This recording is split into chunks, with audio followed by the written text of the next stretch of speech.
Hey everyone, good morning, good afternoon, good evening, no matter where you're watching from.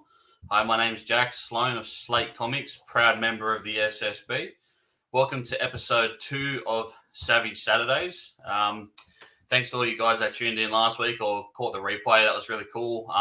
Thank you to Jason for being on. That was really awesome way to debut the show. It was really cool. Gave us a little bit of an insight into the SSB and what we do and how Jason came up with it and all that sort of stuff. So that was really fun. This week we have another member of the SSB, funnily enough. We have Gerry Cooley on today. He currently has a Kickstarter running at the moment, End of Days, Ballad of The Damned. We'll get into that a little bit later. But without further ado, I want to add Gerry to the chat now. And let's have some fun, eh? Holy hey, brother, how you doing? Holy shit on a stick. Here we are.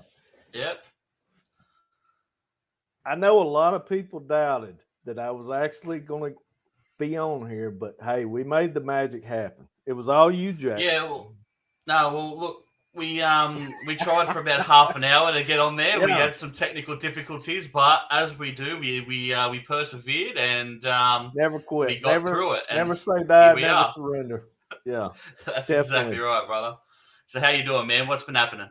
Oh man, everything, dude. Everything's been happening. I didn't have time to tell you with all the technical difficulties, but man, maybe 45 minutes before you sent me the link, I get a web call through Instagram. Mm-hmm. Fellow creator of ours. I mean, we've texted a few times, chatted, nothing like that. So he video calls me. He's from Manchester, the UK, and just gushing about the project, and man, I almost cried. I'm not bullshitting you, Jack.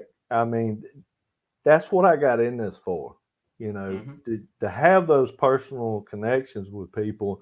And it's just, oh man, you talking about humble, dude. I couldn't thank him enough.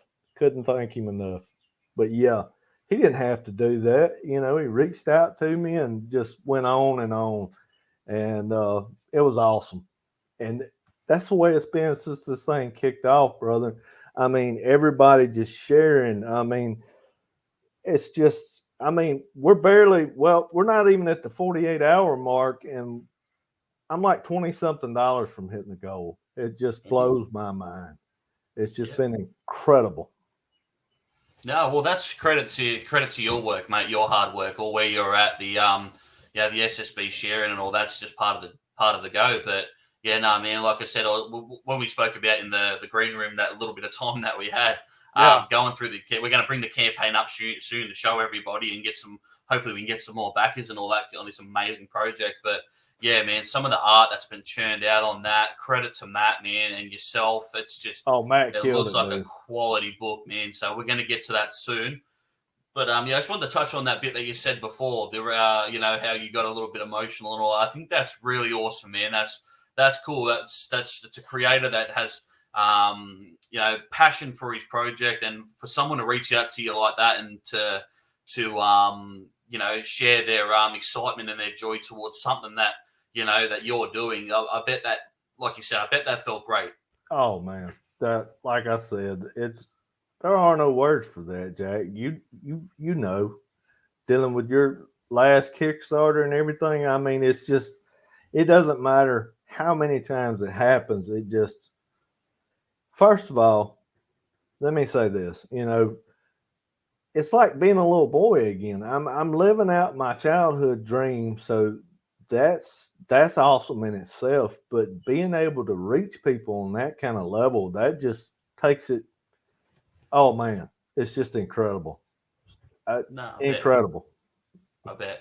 No, that's like at the period where we all kind of started the beginning of the COVID period and all that, where we all kind of found that extra time through lockdown and all that sort of thing. It was going back, having our time over, I guarantee about a lot of us would have, erased that from history, but because it was such a horrible thing. But to a lot of us, it's without sounding like a complete asshole, but in in our perspective to where we are now, that bit of time off, I'm not talking about the virus, but the time off that it gave us, it was a little bit of a blessing in disguise for us to be able to go, well, we got nothing to do, we're bored, we're in our homes, so we come up with these projects. And I know a lot of the SSB boys, pretty much all of us, that's where we all started. We had time on our hands, and it gave us a chance to bring these projects to life. And I'm pretty sure that's when we all started. So yeah, pretty much. Yeah, and how far? Well, for yourself, how far you've come in those these short 2.5, 3 years? Like, what have you got? 3 books out now. This is number 4. This is number 4. So 3 books out, and the 4th at Kickstarter now. Like, that's an amazing feat, mate. So yeah, credit to yourself. That's a lot of hard work, and I know you work ridiculous hours as well. You got a job that takes you away from home, and the dedication you have to your own old school comics and your creation, the End of Days, and the SSB as a whole. It's well done, man. It's exactly 100%. So this show here is about the SSB and all the members and whatnot. So we'll get to the campaign soon, but I like to start the show off by asking the guest your history in the SSB. Where did it start? What does it mean to you? And so you got the floor, man. Let people know what you do in the SSB, what projects you have, and kick it off, man. All yours. Gotcha. I want to say, I can't remember if it was the first or second book, chapter 1 or chapter 2. Those were so close together in my mind. I can't remember which one it was, but you reached out to me. You were my introduction into the SSB. You reached out and you said, "Hey, man, let's do a live together." And wow, I got on there, man, and it was amazing. Just getting on there and getting to talk and shoot the shit. And I remember picking, playing around, saying I felt like Ricky Bobby off of off the Ballad of the Talladega Nights. And I was like, I don't know what to do with my hands. Yeah. But anyway, you're responsible for all this, all the shit that I talk on Instagram and all my. I told Jason, I said, it's all Jack's fault. He's the one that woke this devil up. Well, mate, honestly, I'm proud of that. I can say that's probably my crowning achievement, man, because you've got your own YouTube channel now. You're on live. And honestly, I think the indie comics industry is so much better now that you're out there, brother. So I'll take that as my crowning achievement. Hell yeah, bro. Hell yeah. But yeah, then later on, I'd met Chris. Sarge is in the house. Speak of the devil. I met Chris. His stuff flashed across, I guess, because me and you were already following each other. Who knows how the fucking algorithm works anymore? But anyway, back in the day, if you followed somebody, you would, it'd cross over with whoever they were following. So, yeah, me and Chris, hell, it might have been Crit 3, maybe. I posted his stuff, and I think it was 3. Sorry, I think it was 3. He was posting my stuff, and we started following each other. Dennis, me and Dennis, we crossed paths through. I'm trying to remember. I want to say Jason was the last one that I actually met, and me and Jason, we hooked up and we did it was supposed to be like an hour long draw along, and man, we got on there and we got to shooting the shit and drawing. It turned out to be about 4 hours. So and the rest is history, here I am with all you guys and damn proud of it. No, 100%. Yeah, see, it's a cool little story. But look, I remember when you first came on, like you said, it was that funny, like when we had that first live back in the days of the Instagram lives, and Jason still runs them all the time. It's cool, like you said. But yeah, like it's awesome to have you on board, man. Like I said, I was like, every now and again you meet a person and you just know that they're genuine. And I remember from our very first interaction, I was like, yeah, this guy's really cool. And then I remember a couple of weeks later, Jason reached out and he was like, what do we think about Gerry Cooley? And I was just straight up about, yeah, this guy's awesome. So, yeah. Thank you, buddy. Thank you, all you, brother. All you. That's what I love about our group. I mean, it's like Baskin Robbins. You got 31 fucking flavors and they're all good. You know, yeah, exactly. Everybody's fucking awesome. Yeah, well, you're exactly right. Jason touched on that last week about how, like, and you just done it then, like, all the, the diversity in the comics that we have. Like, we got Gerry doing anime, we got Chris doing, like, your standard, your action hero, your action superhero sort of stuff. You got yourself delving into the supernatural, which is, I absolutely love that stuff. I eat that shit up. So, you got Jason with the, the vigilante type characters. You got Drew now doing the sci-fi stuff, and Nick as well. You got Dennis with basically Superman. So there's a lot of different stuff there. I think that definitely contributes to a lot of the eyes we get on the SSB, the wolf logo, because of all the different categories we cover. Right. That, and we're a pack, man. We're 100%. Hey, it's like me and you used to say all the time: ride together, die together. 100%. Yeah, we're all in it together. Yeah, that's all. 100%. Yep, Jason touched on that perfectly last week. Yeah, it's like it's a wolf pack, and the pack's only as strong as its weakest member. And at the moment, mate, I don't think we have any weak members at all. It's just it's consistently pushing. The way that everyone rallied when End of Days went live, like, I love it. I'm on a different time zone to you guys. So you guys are waking up as I'm going to sleep, and I'm waking up as you guys are ending your day. And when I wake up and my feed is just absolutely saturated with the wolf logo and the current running Kickstarters, it's just really, honestly, it's great. It kickstarts my day. It's like, the boys are on, the boys are firing. I got to get up and I got to do my bit now. It's such a well-oiled machine at the moment, and it's really good. And I just love the way that when I wake up, I just see that wolf logo all through my stream. I see the boys in the chat, and it's fantastic. It really is. And I mean, the way we're there for each other too. I mean, not just with comics. Like, I mean, we're constantly calling each other, asking each other questions, asking each other for advice. I mean, it's not just about Kickstarters and shit like that. We're friends. We're all friends. We talk all the time. We've got our chat. But I mean, hell, I was on the phone for like 2 hours with Jason the other day, just kind of running some things over with him, with the Kickstarter, getting some advice on some things, Yeah, that's the thing. There's always one shoulder to lean on, or an ear to lend. You know what I mean? That's the good thing about the SSB. And while we're on that as well, I won't delve into it, but just want to give a shout out to Dennis, one of our brothers, Dennis Valencia, at the moment, going through some stuff. We're here for you, brother, if you need anything. That's all I need to say. But 100%, Dennis.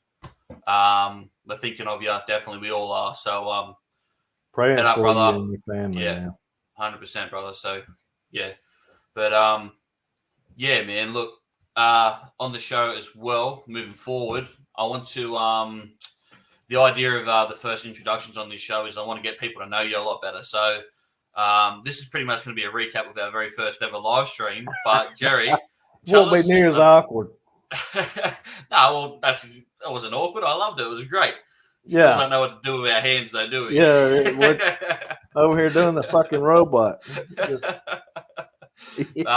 So Gerry, you're a comic nut. We can see your CGCs in the background and your posters and whatnot. What got you into comics, man? What during the lockdown made you go, I'm going to make my own comic?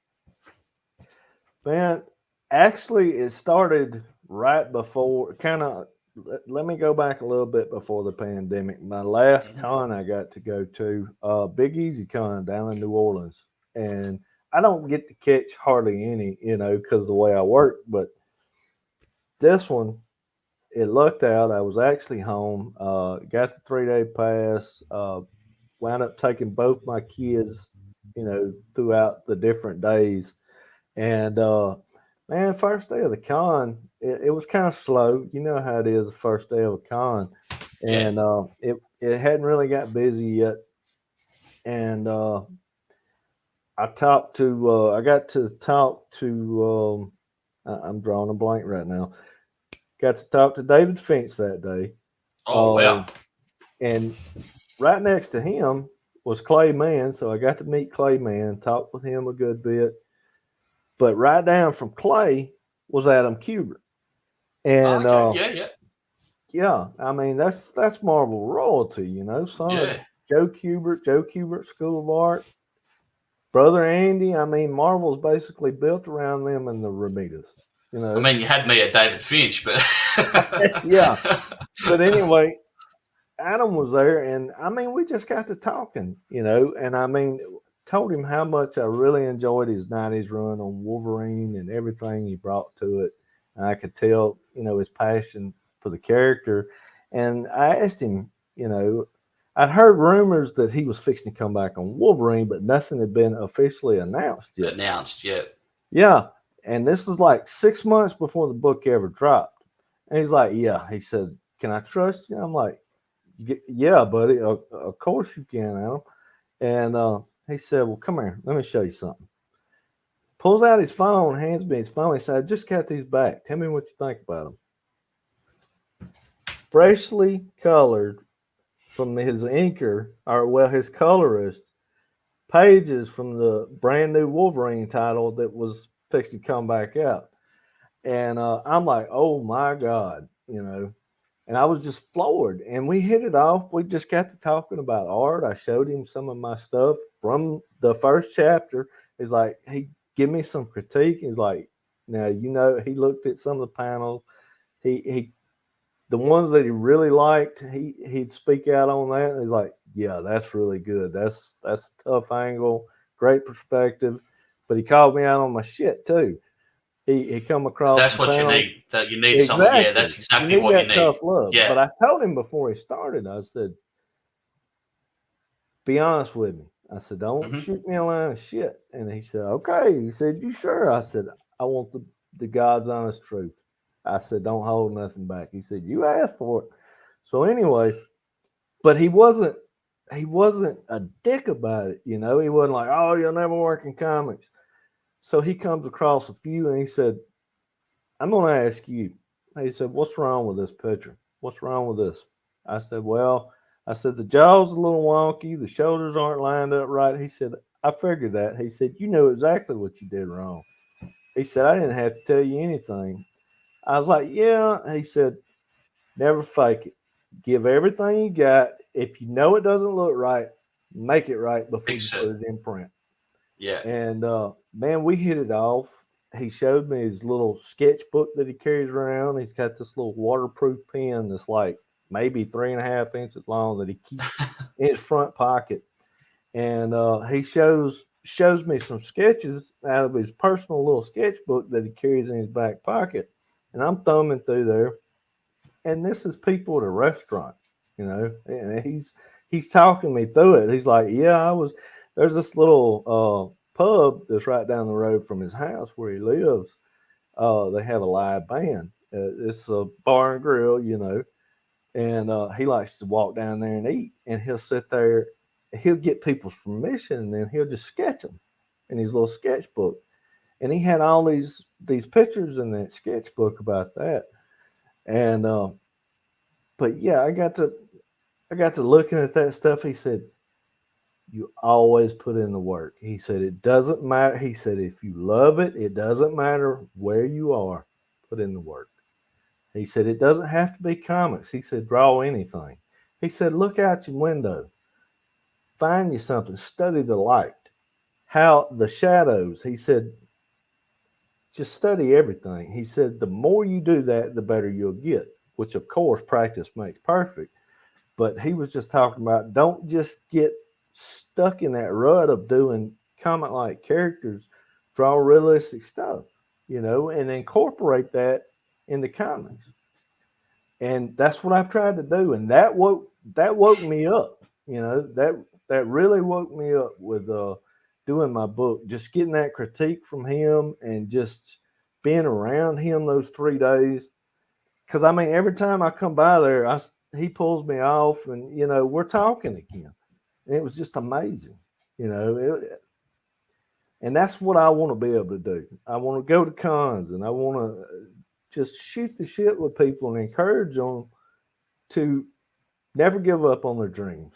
Because 18-year-old me, oh my God, 18-year-old me's mind would have been blown, which 40-something-year-old me's mind was blown. I'm sitting here shooting the shit and eating with Adam Kubert, hanging out, meeting his family and shit, I mean, it's like I was a kid again. And only comics does that. Yeah, well, that's exactly right. That's a bit of that's an experience you couldn't buy, could you? That's something that'll stay with you forever. But yeah, that's a really good point that you just put there. Like, Jason wants you to read the comment. I'm trying to see the comment. My little thing. Hold on. Everything's working, Jason. Don't tell me to fuck with shit. All right, I'll read it out for you. Jason read it out from Farrah's Creative says, behind the scenes stuff from Gerry is great. It really helps folks get to knows him.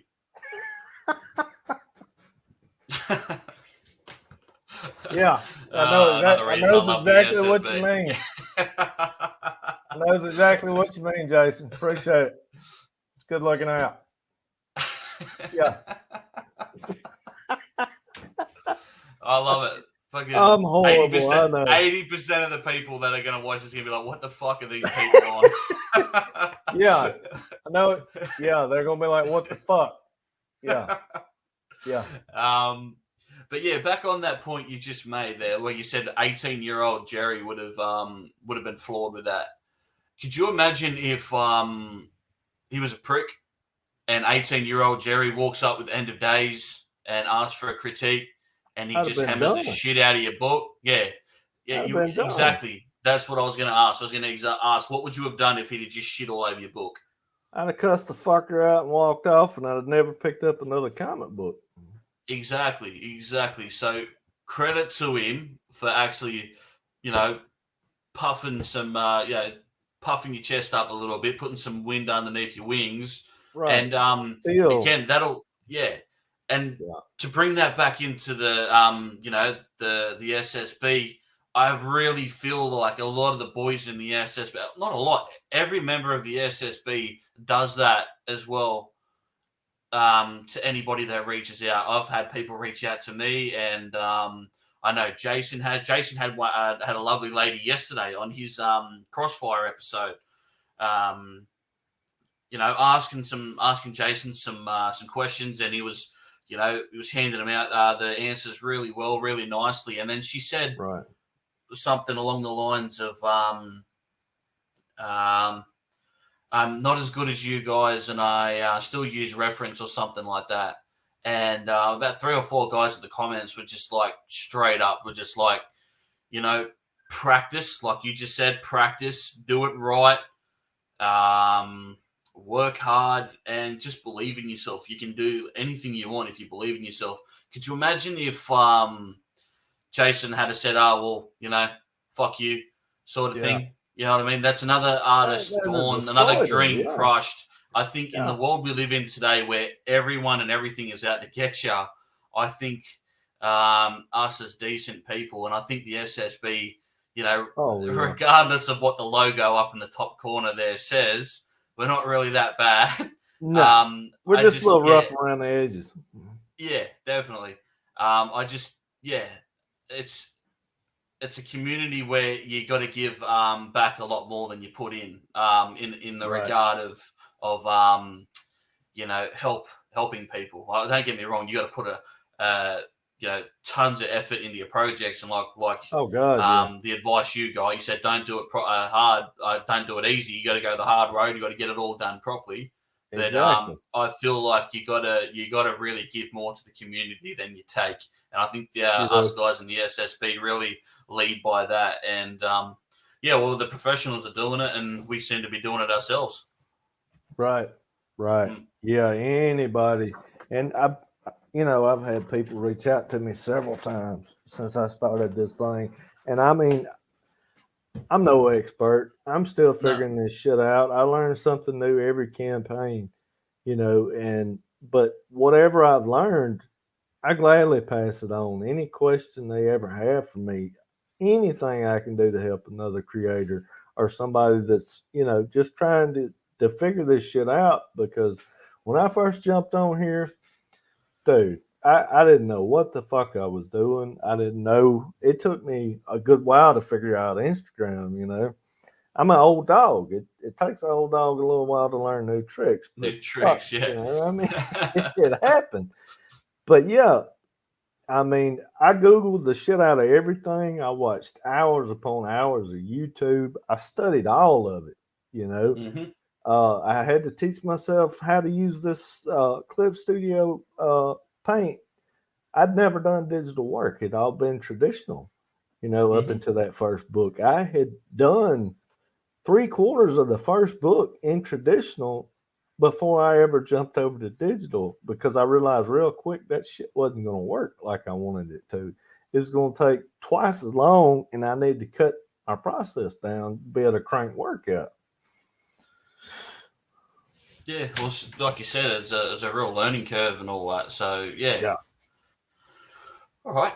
Well, we'll move on to the next thing. Then the reason that we're all here, if you give me 1 second, I want to share a screen with you guys. Hey, when we get through with this, I need some pointers, man. You've leveled up, dude. What do you mean? I haven't done shit in a year. I haven't done shit in a year.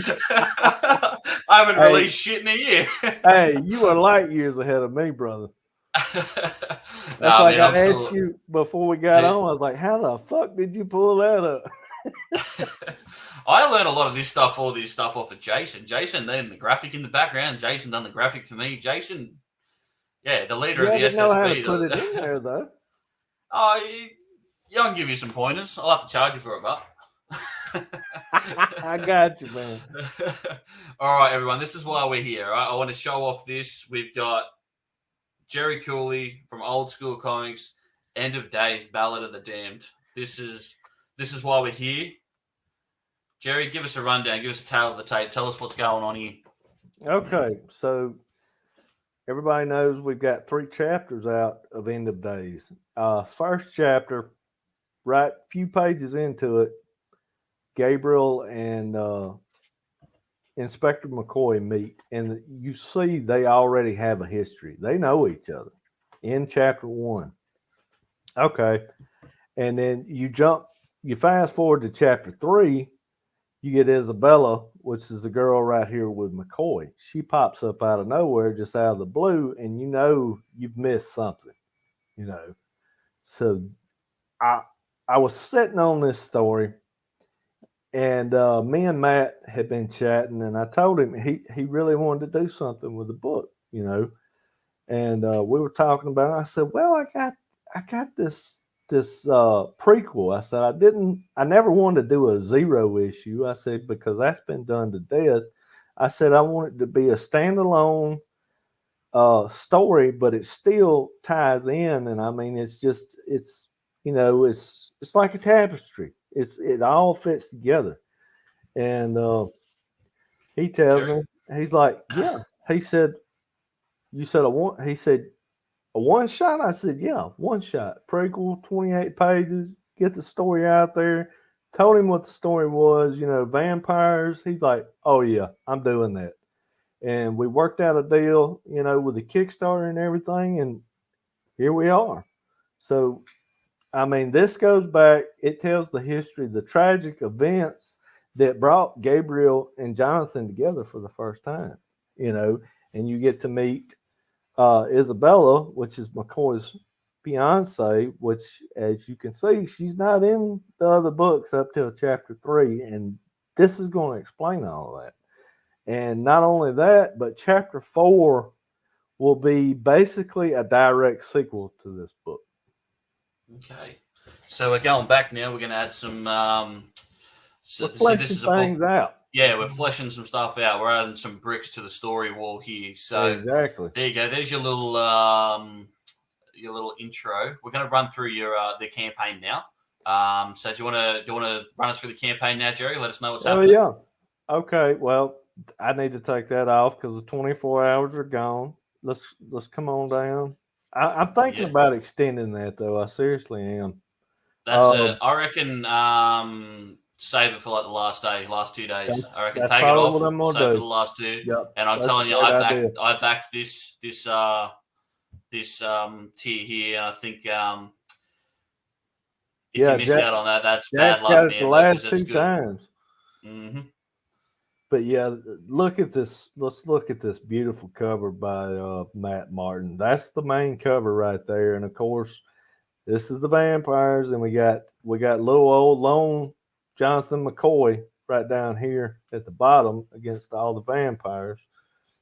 But that man, I didn't give him anything on that. I told him to run wild with it. I didn't give him anything on the cover. I said, "Hey, go crazy with it," and he shoots me back that, and I'm like, "Fuck me, that's awesome."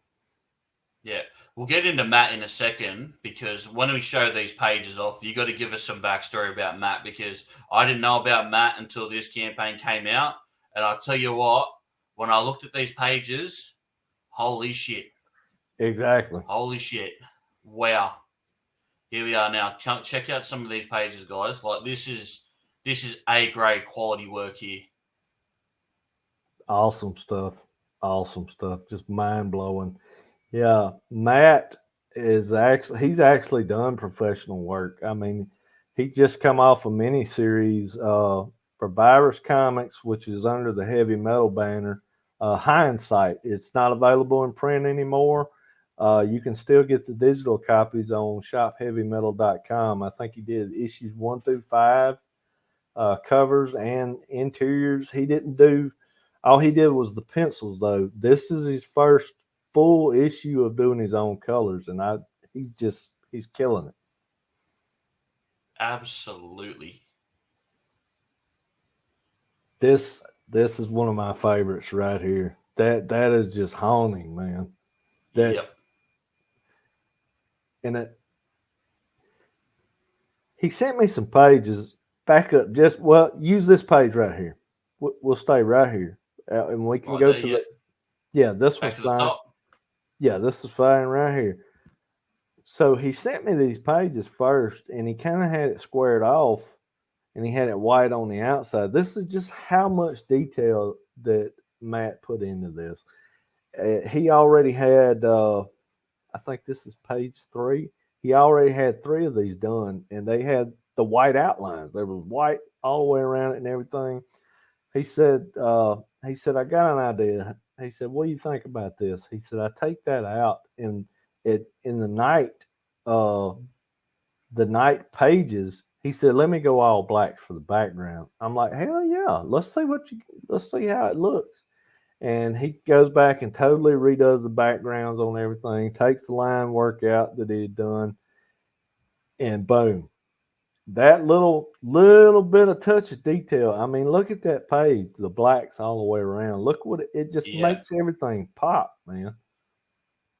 Yeah, that's something that a professional would go. That's from years in the industry. That's right. That's quality stuff. I love that. I think Todd McFarlane brought that in. I don't know, but I remember first seeing it in the Spawn books. If it was like nighttime and that everything was blacked out, and it was just it gave a really good aesthetic. It really made you feel like actually he stole that from Frank Miller. Oh yeah, there you go. Yeah, he would have been doing it first. Yeah, for sure. Miller was the fucking man with blacks. Yeah, still is. No, I can't get over this. This is next level stuff. So with Matt. How did you come across Matt? How did you get in touch with Matt, or did he get in touch with you? Tell us the story about how you came across Matt. I want to say, it was chapter 1. It was chapter 1 of End of Days. It was before he actually started working on Hindsight for Virus Comics. He gets in touch with me, sends me a message. He's like, I love what you got going on here. He said, I'm fixing to start on a Jack the Ripper project myself. And he said it's awesome to see that you're already doing something kind of in this era. You know, he said I can use it use it for I can't even think right now. Use it to help fuel me for hindsight.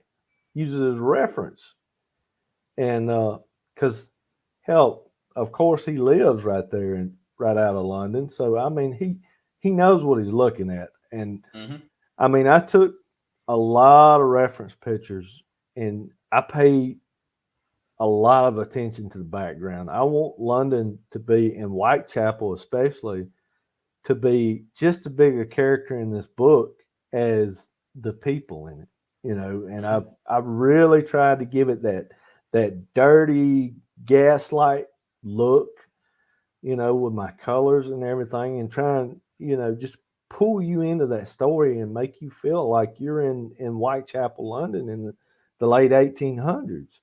And Matt, he connected with it. He connected with the stuff. He connected with everything, and he reached out to me. And he said, you know, hey, I know, which I had this project already going. He said, I want to be a part of this somehow. He said, I love what you're doing. He said, I want to do a cover for the next chapter. You know, which this is after we're talking about everything. I'm kind of telling him my plans for the book. He's telling me about hindsight and everything. And of course, chapter 2 comes out. Sure enough, you know, I hit him up when I got ready when I started putting the pages together, and I showed him, you know, what I already had as far as a cover. I said, "You still want to do a cover, Matt?" And he's like, "Oh, hell yeah, most definitely." And of course, my Kickstarter exclusive cover for chapter 2 blew it out of the fucking water, dude. I mean, most of you guys got that cover. It was, hold on, let me see. I don't have it right here where I can show you. But anyway, it's hanging on my wall back here, but I'm scared to touch anything because it's all working right now, and I don't want to fuck it up. But anyway, yeah, and I mean he's been a part of pretty much every campaign since in some form, you know, or another, and he's just awesome guy. Just he's so humble too. I mean, just, and he's a brilliant artist. Like I said earlier, he's on my Rushmore of artists working today. Period. I don't care, Marvel, any of it, DC, Dark Horse. That's fucking man. Matt and Keith Morange. That's those two guys. Yeah, like I said, I'd never heard of him before until, you know, well, obviously he'd done the cover for chapter 2, but great cover and all that, but I didn't really know the artist behind it. But then when I went for your campaign yesterday, when I was looking at and you've been dropping hints on you know, panels on Instagram and all that, and I was like, well, but I was like, wow, this is really good. But yeah, when I logged onto the campaign yesterday, I backed and I looked through here, and I just, some of these pages, I was just genuinely floored. I'm like, I'm sitting here going, I feel like I'm looking at a sneak preview to the next, you know, I don't know, Image Comics project. You know what I mean? They got a new title out, and it's just it's fantastic. I love that panel down there with the vampire. That's just, oh god, yeah, that's awesome, man. That's I'm next level stuff, man. Yeah, dude. Like I feel like watching, you know, looking at this right now, I feel like they've taken the movie From Hell and they've adapted it into a comic book. You know what I mean? I fuck with that movie. That is such a great movie, and I like, you know, that movie's actually adapted from a comic. Yeah, well, there you go. You learned something new every day. I had no idea about it. I didn't know that. No shit, Jack. Yeah, no, didn't know. But yeah, no, I just, and I've always been a fan of this. You know, the old, you know, my first introduction to Jack the Ripper was at a young age and all that sort of stuff, and I've always been kind of fascinated with that character, which is what drew me to End of Days initially, anyway. Because, and like you said, you touched on the scenery, like in the background here, you can see all the scenery. being just as much character as the characters in the book. That's what grabbed me first up, because that, late 1800s, style, London look. It's so iconic, and it's just used in every sort of like periodic, piece from that time. And so that's what drew me to End of Days in the first place, because I love Jack the Ripper or Sherlock Holmes and all that sort of stuff. So yeah, but then seeing, like, you've done a fantastic job in your books, the first 3 chapters, and then Matt comes along here and just pumps some steroids into it and just adds that. To be fair, and I'd say that if it was my work as well, if someone had come along, professionally and worked on Cult, I'd say, they added a professional touch to it that, guys like me and you don't have. And it's really showing in this book here, just the use of the inks as well. I think this would be blacks are insane. I think this would be great, even if it was a black and white.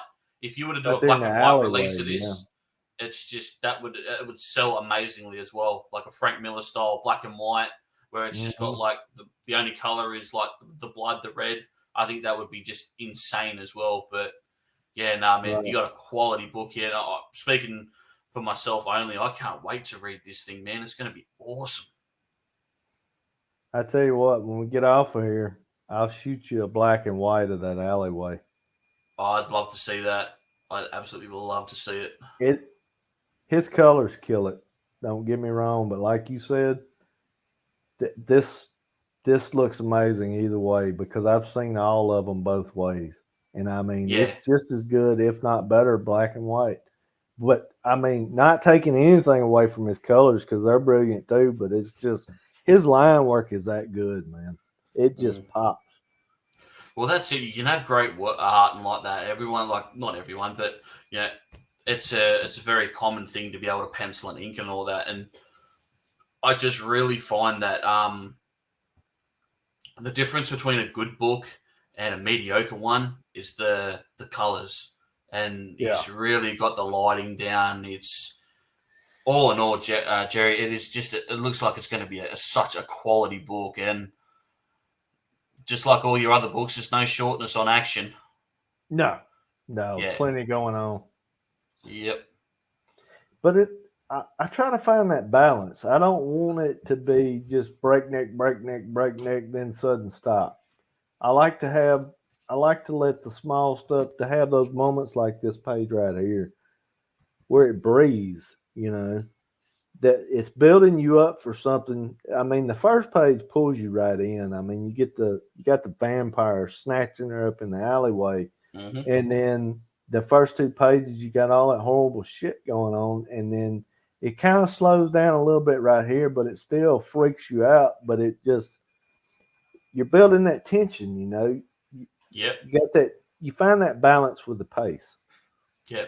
So that's a good point you just touched on there. Like, with the book, with your pacing and that, how do you try to do it? Is it like me personally, from my experience, I tried to treat it like this might sound a bit silly, but like a rock concert, you know what I mean? The band comes out, guns blazing, they hit you with their top song, and then it kind of goes down a little bit, and then you kick up at the end with the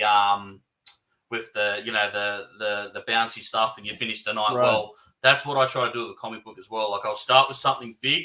Like, for example, my first Cult book, I started with, Willow knocking someone off, like killing someone. It was pretty full on. And then it went down into a slump.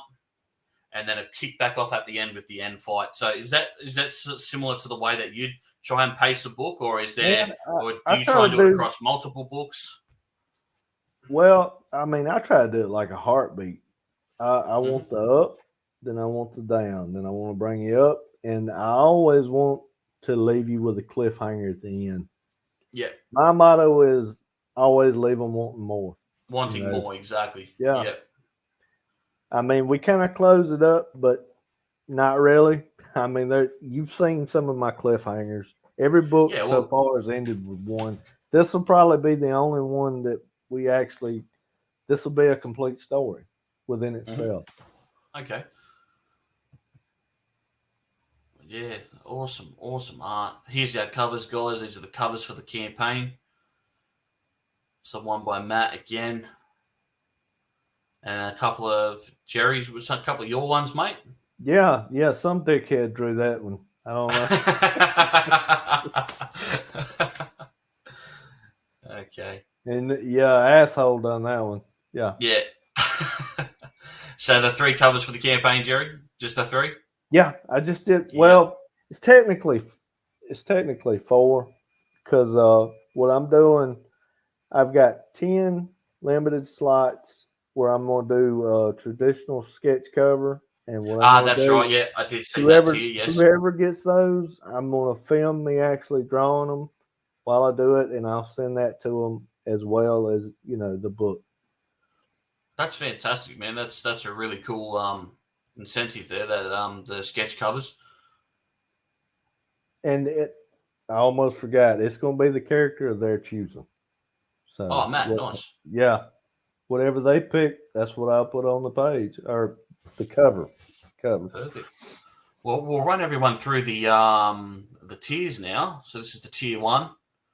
Just, the physical copy. So the physical copies run for $10, which is fantastic.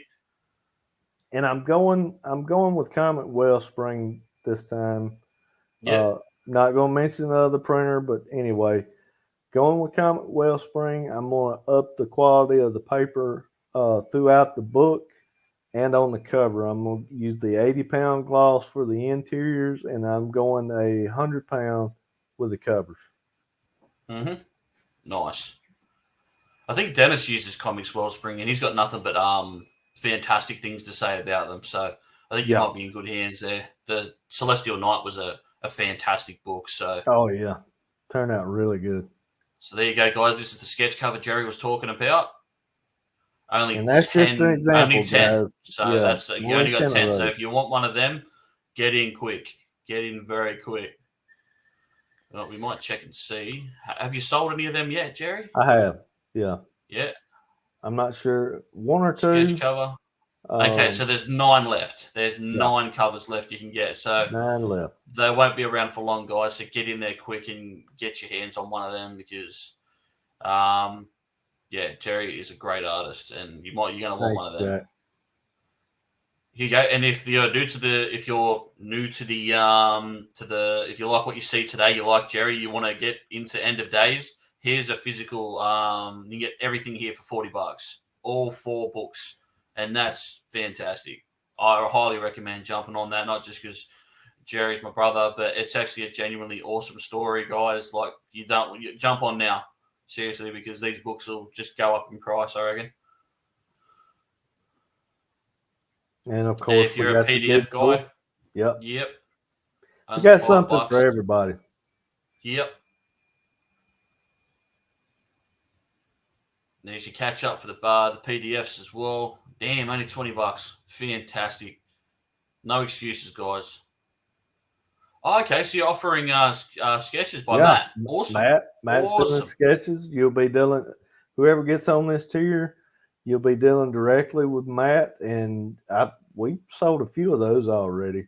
You got $40 for the A4 size, and then he's doing $70 for the pinup or cover size. Wow. Yeah. That's USD? Yep. Yeah. That's actually a great price for the quality of art that this guy produces, man. Like, you pay upwards of $100 like for shit like this. So that's another great tier here, guys. I might even pump one of them myself, to be honest. And it's digital or traditional. He'll go either way with you, whatever you want. Wow. Okay, and then we get to the team now. We got this beautiful, beautiful man over here. Yeah, that beautiful asshole. Yeah, he is beautiful though. He's still an asshole. And we've already spoken highly about Matt today. Oh yeah, I call him the magnificent Matt Martin because he is. I mean, his work is magnificent. Unreal. That and he's an awesome guy. I mean, just great sense of humor, just incredible human being. Just big family guy. He's awesome. Yeah, risks and challenges. Fuck all Not risks. many. We've got like I was telling folks earlier when I first kicked this thing off, we got 18 pages complete. That's colors, everything, inks, letters. Matt's working on page 19 and page 20 right now. Uh, he's he was so humble in the live that I did with him on Instagram the other day. He was like, "Oh, I'm so slow." This dude's a beast, man. When he really gets to cranking it out, I mean, he's just bam. Every time I turn it around, I'm getting a page in, and I listed June for fulfillment, but it'll be before then, guys. I There you can go, say guys. that Like, with all the you just confidence in the world. there you go. You just heard that from the horse's mouth. Like, it's already well under production. It's pretty much Oh yeah, already done. So, which is not, you don't very see that very. No, there's not absolutely nothing wrong with this at all. But you see a lot of guys go to Kickstarter before anything's even been done. Like this is, and it's like that's what Kickstarter's all about. I'm doing that. right. So, for me colors and that. But this is a book that's almost not almost. It's 99.9% guarantee that you're going to get this book. You've just heard it there. So, like, yeah, the risks and challenges pretty much. And Gerry's got a good track record. This is his 4th campaign now. So, he's fulfilled 3 before. So, yeah, there's more than enough incentive to jump on this book. Like we've seen, but we just saw how $10 a book, that's nothing. $5 for a PDF. Like, it's a very well put together campaign, very reasonably priced. Like, there's no reason to not give it a crack. And down here we go. Bang, that's us. Let me say one more thing. I know times are tough right now, and even the people, if you can't back, hey, that's fine. I completely understand that. If you can, awesome. If you can't and you want to show support, hey, share it. Share it on all your social media. That is the lifeblood of these campaigns, just getting the word out, because you guys are our advertisement. We don't have Diamond Distributor pushing our stuff. It's you guys talking about it and word of mouth and getting it out there. So, hey, everything's appreciated. Any kind of support. Touching on what Gerry just said, exactly what he said is exactly right. If you can't pledge to it, that's fine, because sometimes a share is worth 10 pledges. You can get out to 10 people that'll go, yep, I'm going to grab this. Right. So sometimes a share is worth a lot more than a pledge, So don't underestimate the value of that share button on Instagram or Facebook or Twitter, wherever you come across. That is the most powerful button in all of indie comics for guys, small guys like us. When I say indie comics, I don't really count Image anymore. I mean, like the little guys like us that have to go to Kickstarter. They become part of the industry. They're not indie anymore. No, but that share button, it means the world to us guys. So yeah, if you like Gerry just said, if you can't back it, or even if you don't want to back it, even if it's not your cup of tea, vampires and Jack the Ripper, that's cool. But if you're on Kickstarter, you're obviously looking to support indie creators and whatnot, and you want to support the good guys and stuff like that. And Gerry is, he's one of the good guys. So if you can give a share around, just if that, like I said, it's worth everything to us. So yeah, so that's it, Gerry. That's the campaign. We've run through it, and it's very well put together. There's the team there. You've seen all the bundles and all that sort of stuff, all the pledge rewards, tiers, and all of that. You've just seen some amazing covers done by Gerry the man himself. Can we go back down to that one real quick, Jack? I want to explain. This one here? Down one more. Yep. There we go. Pop it there. Norman Rockwell.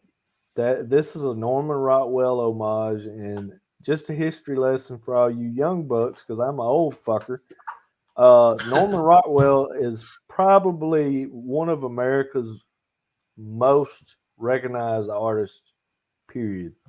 He was famous for the the Saturday Evening Post. He illustrated all the covers for over 40 years. So anyway, my grandmother used to have a bunch of old copies that she kept, and that was my first introduction to art, was seeing all these gorgeous covers that Norman Rockwell did. And that's stuck with me. And I did a Rockwell homage on my last campaign, and of course, you see I had to do another one here. But just talking art, check out his work. Norman Rockwell. Google him. You're welcome. His covers are a masterclass. Period. Perfect. So there you go, guys. There's the campaign. I'm going to run you through a couple of ways that you can get to this campaign. You can go to Kickstarter. You can look it up. I'm pretty sure it's on the featured page at the moment too, which is pretty cool. I noticed that yesterday. It's on one of the main pages. Oh, really? Yeah, I saw that yesterday. I don't know whether it's changed or not, but you were up there, one of the third down. You were third down, which is fucking awesome. So you can do it that way. There's the link in the description of this video on YouTube. You'll be able to get it through there. Also, if you follow Gerry on Instagram, you head over to Instagram here. This is Gerry's one. As you can see, it's got the cover in the picture. You can see there. You just link right in the description there. Takes you straight to it. Bang. And then you back the project. Pick your pledge. Pick your reward, and you are guaranteed to get a book. Like you said, Gerry's already told us that it's probably at 60% completion, colors included. So, it's an amazing looking campaign. The book looks fantastic. Gerry's got a great track record with this book. It's really damn good, and I think you should definitely head over and back this book. Let me say something to that. I mean, going back to money, it's hard times right now. And I mean, it's been hard times ever since we started kicking these things out. Yeah. And I'm not going to let these people down. They've given their hard-earned money to me so I could live out my dream. I mean, what kind of asshole would I be to leave them hanging, because they put it on the line for me. I'm going to put it on the line and make sure they get it when I say I'm going to get it, if not before. I mean, each and every one of the people, this book wouldn't exist if it wasn't for everybody that's backed this thing so far. And 4 books in, that blows me away. 4 books down the road, and it's all because of each and every one of the backers and the supporters through the last couple of years. Nobody would have ever heard of me if it wasn't for you guys, all the backers. So thank you. It means everything to me, and I appreciate it. See, that's what I mean, guys. That's what I've been trying to say. Keep dropping it in there. Gerry is one of the genuine good ones. Like, at the end of the day, this is his project, his passion project. He loves it, but at the end of the day, he understands and he knows that it's only possible because of guys like you, the backers, the sharers, that he's able to head to Kickstarter for a 4th time and bring you another awesome project. So yeah, this is all you guys. These are the MVPs. This is the reason that we're able to continue to go to Kickstarter and bring our projects to life. So yeah, like he said, thank you guys so much. Like, you have no idea how much you guys mean to the community. It's not the books that make the community. It's the customers and the fans. That's what it's all about. And this is all for you everything. Guys. So everything, yeah. And you can see how much it means to Gerry that you guys back his stuff. Even off the top of the show, when he said he had the Zoom call that just absolutely nearly broke him because someone gave a shit about his project and actually reached out to him and shared their thoughts. Like, this is one of those very few campaigns that you 110% and then some is going into it. You're getting a quality product here. So yeah, head over to like the links, like the banner says, head over to Kickstarter and back this project. If you can't, Share it. Share it. Oh. Share it. Well, Gerry, I'm going to catch up on a couple of these comments real quick. The Claw says the previews from Matt look great. We've spoken about Matt profusely so far today. He's dead set, just taking this book to another level. 100%. Yeah. Definitely. I don't know whether you saw, we had Gerry join the chat. Still Gerry. What's up, Gerry? And when we were talking about the pacing of the book, the Convictor, basically Jason said, so basically you don't want it to be breakneck speeds like the Convictor book. And that's why we love the Convictor, Jason. That's why we love it. Yep. And the Claw's just showing some more support to you today, bro. That's a great attitude. Keep it up. That's perfect, awesome, man. Yeah. Thanks to all you guys in the chat for keeping it going. That's we really like this sort of stuff, all your feedback and all that. If you've got any questions for Gerry as well, chuck them into the chat. I love answering questions. Yeah, me and Gerry can talk all day. So if you've got any questions, got anything you want to know, chuck them in there. But now I'm going to keep the stream running. I was going to do this last week with Jason, but we're on a bit of a time limit.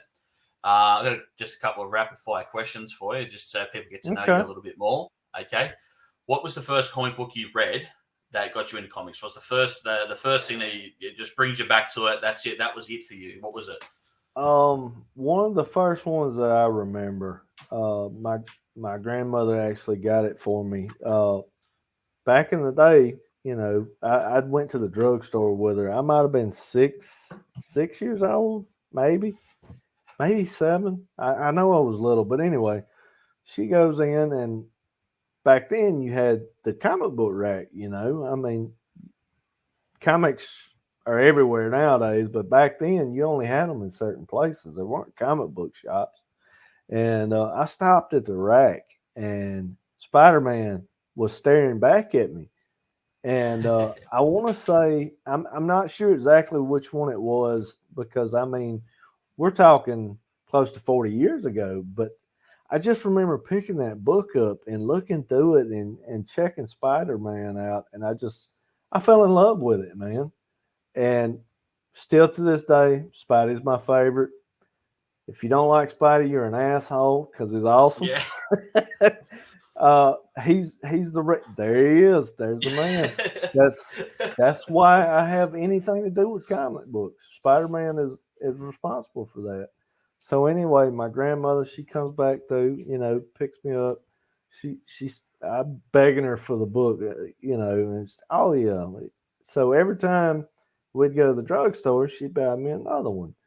And another one that grabs me, it was during one of the Secret Wars, the Beyonder, when he was in there. I know the Beyonder was in it.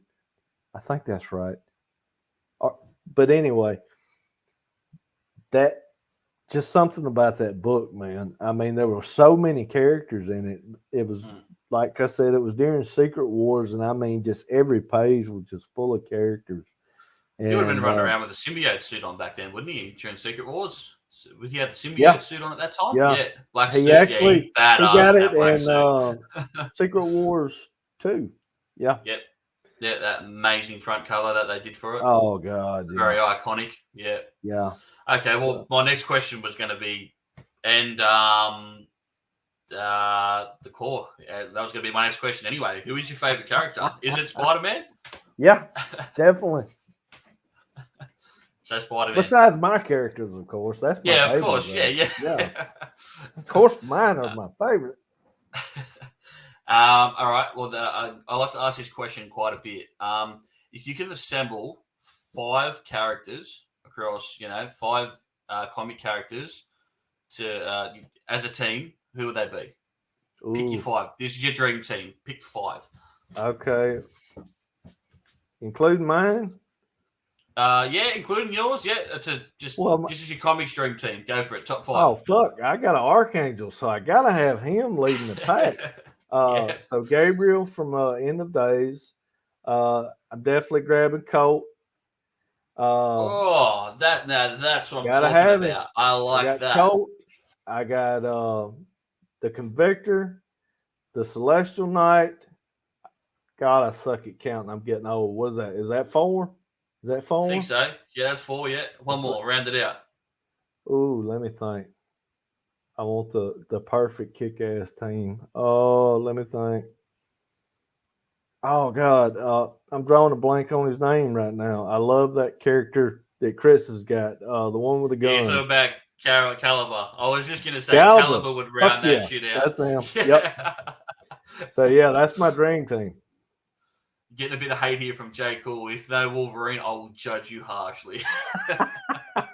I love Wolverine, but hey, Yeah. man, these are my guys. These are my characters. I love them. I love that. That's fantastic. I'm so honored that Colt made that dream team. That's fucking fantastic. Definitely. Keith just popped into the chat. Keith here, first time chatter, long time listener. Did you go Did you go full script or write an outline script, aka Marvel method? You kind of explained this at the top of the show, didn't you? Yeah. I went full script. How you doing, Keith, this. by the way? Full script. There you go. Yeah, that Wolverine comment. The Claw, at least Deadpool. No, Deadpool didn't make the cut. Sorry, brother. Didn't make it. I think our team could take him. There ain't no doubt in my mind. Definitely. You got the Convictor on that team. Holy shit. Yeah. Final question before we look at wrapping this up. Gerry Cooley, you have End of Days and Old School Comics. You're part of the SSB. Do you have any aspirations for End of Days? Like video games, movies, TV? Do you have any where do you want to see End of Days 10 years from now? Honestly, the way TV's in a golden age right now, man. Mm-hmm. I mean, look at The Last of Us and shows like that. Oh wow, Andor, great Star show. Wars Andor. Yeah. Personally, like a HBO Max series, because you get to take your time instead of just a 2-hour one and done. You get 8 to 10 episodes, hour and a half a piece to really stretch this thing out and dive into these really characters, build the story. Yeah, exactly. And I think that would be that'd be the perfect way this would be done. Yep. It wouldn't be a Netflix or an Amazon Prime straight up. You'd want it on HBO. Either one. Care? Yeah. Nice. But in series form. I think that's the only way to tell this story right. Well, there you go. I do have one last question, actually. Do you have any other projects you're thinking about doing? Or is End of Days your niche? Are you going to delve into superheroes or other stuff like that? What else is Old School Comics I've got a sci-fi. I've got a sci-fi thing I'm working on. I've actually... you're the second person to hear about this. Jason, me and him's talked about it a little bit, but yeah, sci-fi bounty hunter. Yep, nice. He's coming. See, that's why we do this show, guys. You learn something new every day. There you go. Yep. There's your little sneak drop of what's to come out of Old School Comics. How good's that shit? All right, well, we're hitting about the hour and 10-minute mark, so we want to try and keep these around the hour to an hour and a half mark. Is there anything else you want to add to today's show, Gerry? Anything you want to talk about? Anything you want to shout out or anything like that? Yeah. This guy right here. Well, shit. This guy right here and Jason Fabro have a project coming out in March. Jack's awesome creation, Colt. Badass, supernatural. Hey, it's right in the same vein of what I'm doing. You get all kind of cool shit there. The Convictor, badass, abominable will. He's got a suit made out of fucking nanites. I mean, what else could you ask for? Both these guys are doing These guys are doing a dual launch March 14th on Kickstarter. Don't miss it. You're a machine. Thanks for that, brother. I really appreciate that. Yeah, we're looking forward to that one. Didn't want to get that, dude. There we are, guys. That's the SSB in a whole. Like that. You give Gerry the floor, and he's got his own campaign running right now, and he's already got pumping up the the tires are the next one. That's why I think that's exactly why you're in the SSB, man. You're down to earth, genuinely good bloke, looking out for the guys around you. It's fantastic. Ride or die. Before we do go, ride or die. We do have a ride or die. That's it. We got another dream team here. J. Cool's dream team: Deadpool, Wolverine, Phoenix, the one above all, and Goku. Goku always does seem to make his way into these lists. I'll give you that. Our team would kick their asses. 100%. Please, Team SSB, take them all. That's all you got. I mean, come on. All right, Jerry, we're going to wrap this up now. This is Savage Saturdays. Emphasis on the Savage. I'm going to round out this show with yourself, and I'm going to give you the floor here. Do you have any advice to the viewers or to upcoming artists or anything like that? Raw, savage, unadulterated. What have you got? Never fucking give up. Period. I mean, stand your ground. Don't ever compromise your project. Stay true to it and stay true to you. There you go. Short, sweet, straight up, savage. That's the way we do it here on Savage Saturdays. Thank you, everyone, for tuning in. Thanks for dropping in. Jerry, thank you so much, brother, for jumping in. Wishing you luck for the rest of the campaign. No, anytime, brother. Anytime. Yeah, guys, check out the campaign. Back the campaign. Support Jerry. It's confusing. It is. It's yeah. It's like our first time. We don't know what to do with our hands. Thanks for tuning in, everyone. It's been a pleasure having you on, Jerry. End of Days, Ballad of the Damned, live on Kickstarter right now. Guys, thanks for tuning in. We'll see you next week with our next guest. Till then, stay savage. Have a blessed one. See you later, guys.